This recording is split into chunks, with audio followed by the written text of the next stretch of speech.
Hi friends, welcome to my channel. तो BSSC की तरफ से बहुत बड़ी खुशखबरी निकल के आई है।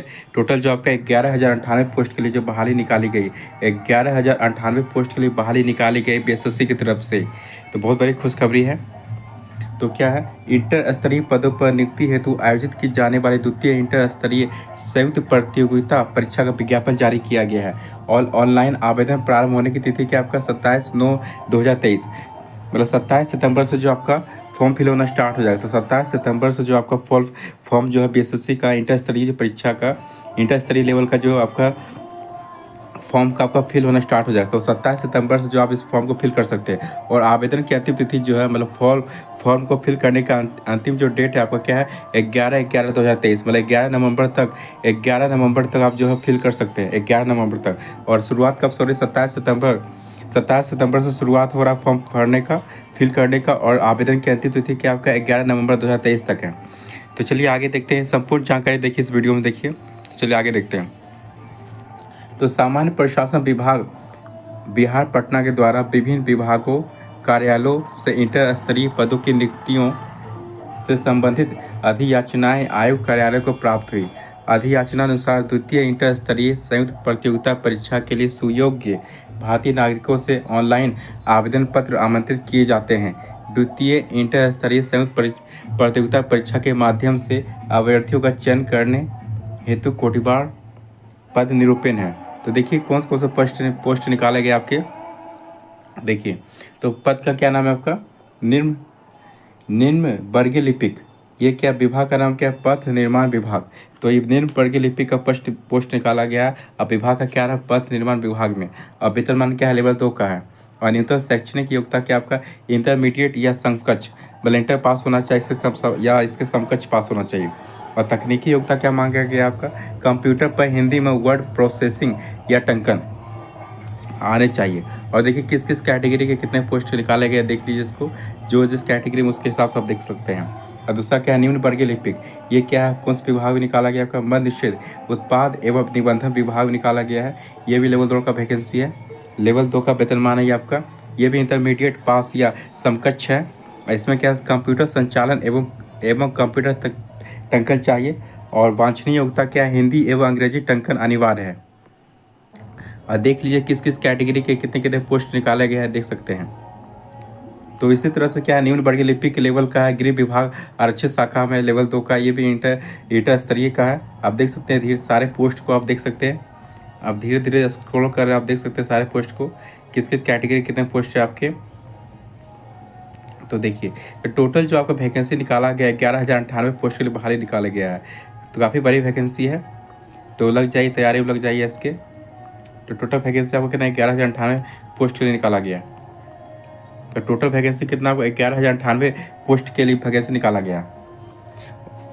और देखिए आगे इसका देख लेते हैं, न्यूनतम शैक्षणिक योग्यता। तो क्या बताया गया, न्यूनतम शैक्षणिक योग्यता, ऑनलाइन आवेदन समर्पित करने की अंतिम तिथि तक अभ्यर्थियों को मान्यता प्राप्त संस्थान से इंटर एवं उपरोक्त तालिका में वर्णित पदों के सामने उल्लिखित न्यूनतम शैक्षणिक योग्यता में उत्तीर्ण होना अनिवार्य है। मतलब क्या है, मतलब ऑनलाइन आवेदन समर्पित करने की अंतिम तिथि तक, मतलब 11 नवंबर तक जो है अंतिम तिथि तक जो है अभ्यर्थियों को मान्यता प्राप्त संस्थान से इंटर एवं उपरोक्त तालिका में वर्णित पदों के सामने उल्लिखित न्यूनतम शैक्षणिक योग्यता में उत्तीर्ण होना अनिवार्य है। ठीक है, तो आरक्षण वगैरह देख लीजिए आप इसको। और आगे देखते हैं।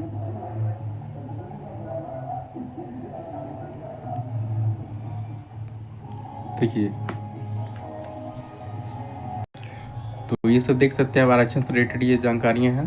तो आप पढ़ सकते हैं इसको, आप पॉज करके रोक करके आप पढ़ सकते हैं इसको। आप आगे चलिए देखते हैं, एज वगैरह देखते हैं, कितना इसका एज मांगा गया आपसे। चलिए देखते हैं। देखिए आते हैं उम्र सीमा की तरफ। तो देखिए उम्र सीमा क्या है, अभ्यर्थियों की उम्र सीमा की गणना जो है दिनांक 1/8/2023 के आधार पर की जाएगी। मतलब 1 अगस्त 2023 के आधार पर की जाएगी उम्र सीमा की गणना। परंतु वैसे अभ्यर्थी जो दिनांक 1/8/2015 को सरकार द्वारा निर्धारित अधिकतम उम्र सीमा धारित करते हो एवं उक्त तिथि तक निर्धारित शैक्षणिक योग्यता धारण करते हो, वे भी उम्र सीमा के आधार पर सामान्य प्रशासन विभाग के पत्रांक 212 दिनांक 23/1/2006 के आलोक में इस परीक्षा के लिए पात्र होंगे। देखिए क्या है, कार्मिक एवं प्रशासन सुधार विभाग वर्तमान में सामान्य प्रशासन विभाग के संकल्प संख्या 294 दिनांक 7/1/2016 के अनुसार उम्र सीमा न्यूनतम है। तो न्यूनतम आयु कितनी है आपकी 18 साल। तो न्यूनतम आयु कितनी होनी चाहिए आपकी 18 साल होनी चाहिए। तो न्यूनतम आयु कितनी होनी चाहिए आपकी 18 साल होनी चाहिए। मतलब मिनिमम आपका एज कितना होना चाहिए आपका 18 साल होना चाहिए। और अधिकतम आयु कितना होना चाहिए आपका अनारक्षित वर्ग मतलब जनरल जो है, जनरल पुरुष में चाहिए 37 वर्ष। जनरल पुरुष का जो 37 वर्ष अधिकतम आयु उम्र सीमा है। और अनारक्षित वर्ग महिला मतलब जनरल का जो महिला है उनका जो है 40 साल है अधिकतम उम्र सीमा है। और पिछड़ा वर्ग हो गया या अत्यंत पिछड़ा वर्ग होगा पुरुष या महिला मतलब बीसी हो गया और ईबीसी हो गया। बीसी ईबीसी पुरुष या महिला का जो है आपका 40 साल तक अधिकतम आयु सीमा है फॉर्म भरने का। और अनुसूचित जाति और अनुसूचित जनजाति मतलब एससी और एसटी के लिए जो पुरुष और महिला का कितना वर्ष तक फिल कर सकते हैं 42 साल तक फिल कर सकते हैं फॉर्म को मतलब अधिकतम आयु सीमा है। और चलिए देखते हैं आगे कि कितना रुपया लग रहा है आपको फॉर्म फिल करने के लिए, कितना पैसा लग रहा है आपको। और ये देखिए आपका, और देखिए परीक्षा का शुल्क मतलब प्रारंभिक परीक्षा शुल्क सामान्य वर्ग, पिछड़ा वर्ग और अत्यंत पिछड़ा वर्ग के पुरुष अभ्यर्थी मतलब आपका जनरल हो गया, बीसी हो गया, ईबीसी के लिए जो आपका 540 रुपये लगेगा फॉर्म भरने का शुल्क कितना आपका 540 रुपये लगेगा फॉर्म भरने का लगेगा। और अनुसूचित जाति और अनुसूचित जनजाति मतलब एससी और एसटी के लिए जो है आपका जो कि बिहार के अस्थायी निवासी के लिए जो आपका 135 रुपये लगेगा एससी एसटी के लिए जो कि बिहार के अस्थायी निवासी है। और सभी श्रेणी के दिव्यांगों के लिए जो है अनुसूचित जाति हो या जनजाति के लिए जो समान है उसके लिए भी 135 रुपया शुल्क लगेगा फॉर्म भरने का। और सभी श्रेणी की महिलाएं जो है सिर्फ बिहार के अस्थायी निवासी के लिए जो है आपका 135 रुपया लगेगा फॉर्म भरने का। और बिहार राज्य के बाहर के सभी श्रेणी के अभ्यर्थी जो पुरुष या महिला उनको जो 540 रुपया लगेगा। तो ये आपका था। और परीक्षा शुल्क देखिए आगे क्या बताया गया है। परीक्षा प्रकृति बिहार कर्मचारी चयन आयोग परीक्षा संचालन नियमावली 2010 के आलोक में 40,000 से अधिक आवेदन प्राप्त होने पर प्रारंभिक परीक्षा आयोजित की जाएगी। मतलब 40,000 से ज़्यादा लोग अगर वैकेंसी मतलब इस फॉर्म को फिल करते हैं तो जो प्रारंभिक परीक्षा मतलब पीटी जो है आयोजित की जाएगी। अधिक आवेदन प्राप्त होने पर प्रारंभिक परीक्षा एक से अधिक चरणों में आयोजित की जा सकती है। मतलब एक से अधिक चरणों में या मतलब पीटी और मेंस में आयोजित की जा सकती है अगर 40,000 ज़्यादा वैकेंसी मतलब फिल किया जाएगा फॉर्म को। तो अब विभिन्न चरणों में परीक्षा आयोजित किए जाने की स्थिति में परीक्षा परिणाम समानीकरण की प्रक्रिया अपनाते हुए तैयार की जाएगी। प्रारंभिक परीक्षा वस्तुनिष्ठ प्रकृति होगी मतलब ऑब्जेक्टिव होगी। प्रारंभिक परीक्षा के माध्यम से कोटिवार उपलब्ध रिक्तियों के 5 गुना संख्या बराबर अभ्यर्थियों का चयन किया जाएगा मुख्य परीक्षा के लिए। मतलब पीटी में जो है 5 गुना विद्यार्थियों को जो है सेलेक्ट किया जाएगा मुख्य परीक्षा के लिए मतलब मेंस परीक्षा के लिए। और मुख्य परीक्षा हेतु अलग से विज्ञापन प्रकाशित किया जाएगा। और प्रारंभिक परीक्षा में एक पत्र सामान्य ज्ञान का होगा जिसके निम्नांकित विषय होंगे।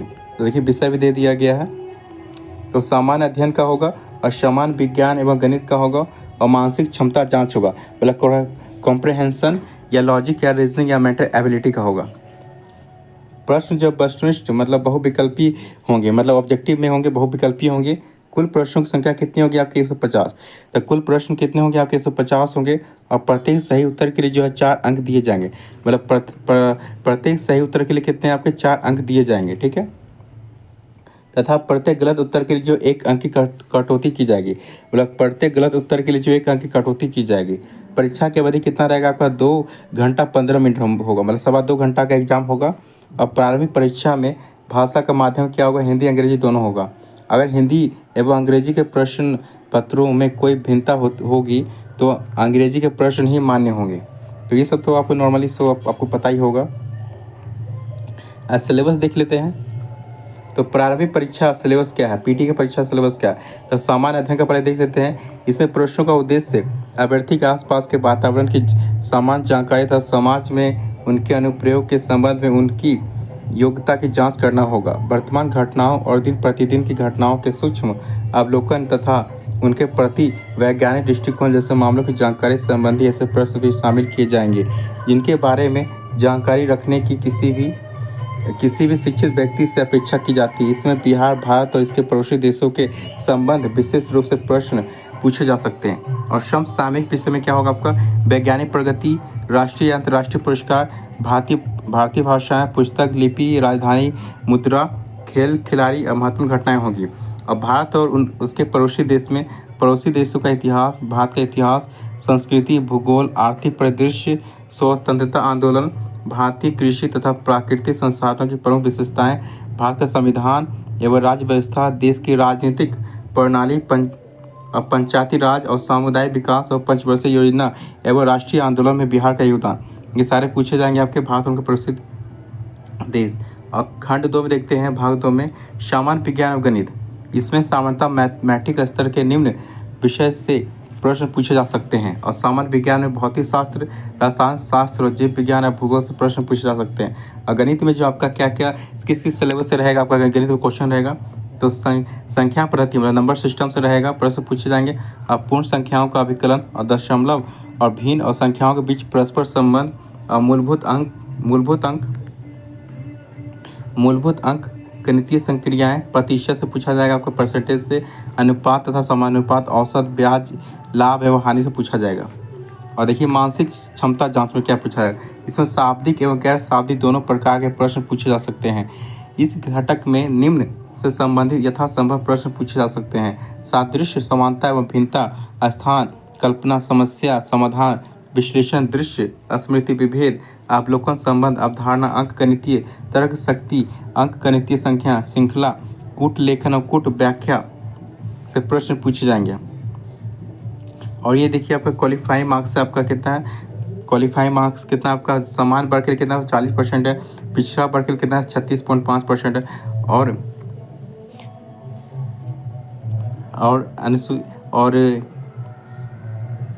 AP वर्ग के लिए कितना आपका, मतलब SC के लिए कितना आपका 34%, और ST के लिए कितना है 32%, और महिला सभी वर्ग के लिए कितना है 32%, दिव्यांग के लिए कितना 32%। तो ये है संपूर्ण जानकारी। और आपको बता दिया गया था आवेदन प्रारंभ करने की तिथि कब से आपका 27/9/2023 है, 27 सितंबर से फॉर्म भरना स्टार्ट हो जाएगा।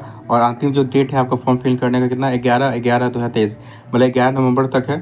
तो आप इसको फॉर्म फिल कर सकते हैं, इस वेबसाइट पर जाके फिल कर सकते हैं, आप इस फॉर्म को कर सकते हैं।